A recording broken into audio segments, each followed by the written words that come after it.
जब भी आपके सामने कोई बड़ी समस्या आए, कितनी भी बड़ी मुसीबत हो, आप मेरी इस कहानी को याद कर लेना। एक राजा था, अपने मंत्री से किसी बात पर नाराज हो गया।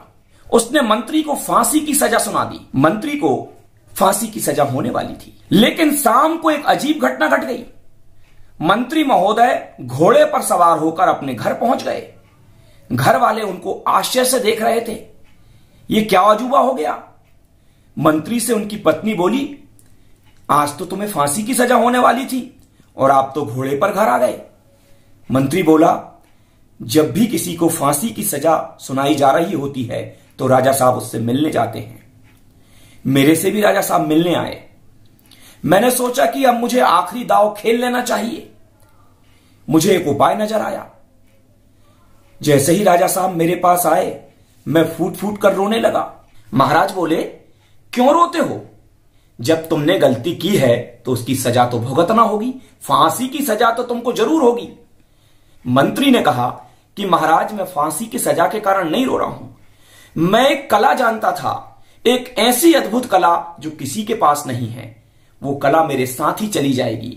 मैं उस कला को किसी को नहीं सिखा पाया। मैं घोड़ों को उड़ाने की कला जानता हूं, लेकिन उसके लिए मुझे एक स्पेशल नस्ल का घोड़ा चाहिए था।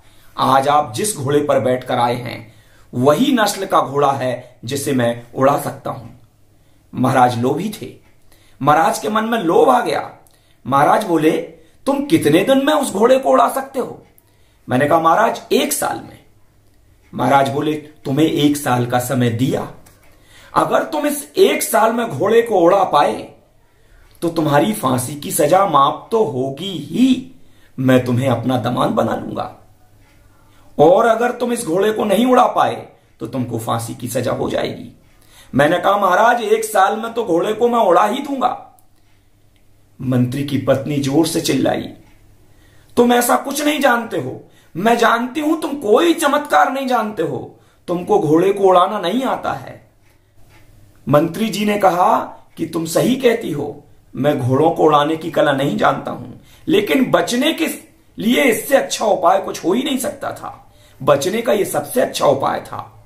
एक बात सोच, हो सकता है इस 1 साल के भीतर यह घोड़ा मर जाए, हो सकता है इस 1 साल के भीतर राजा साहब मर जाएं, या हो सकता है इस 1 साल के भीतर मैं मर जाऊं, या हो सकता है इस 1 साल में यह घोड़ा उड़ना सीख जाए।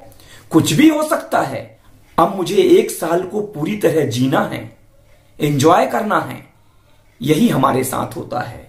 हम जीवन में समस्याओं से परेशान होकर जीवन को जीते ही नहीं हैं, घुट घुट कर जीते हैं।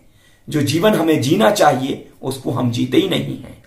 बस यही कहानी हमें प्रेरणा देती। हम भविष्य की चिंता में आज को गवा देते हैं। जो कल होने वाला है उसके लिए हम आज का दिन खराब कर देते हैं। तो साथियों, कितनी भी बड़ी समस्या आए, कितनी भी बड़ी मुसीबत आए, इस कहानी को याद कर लेना।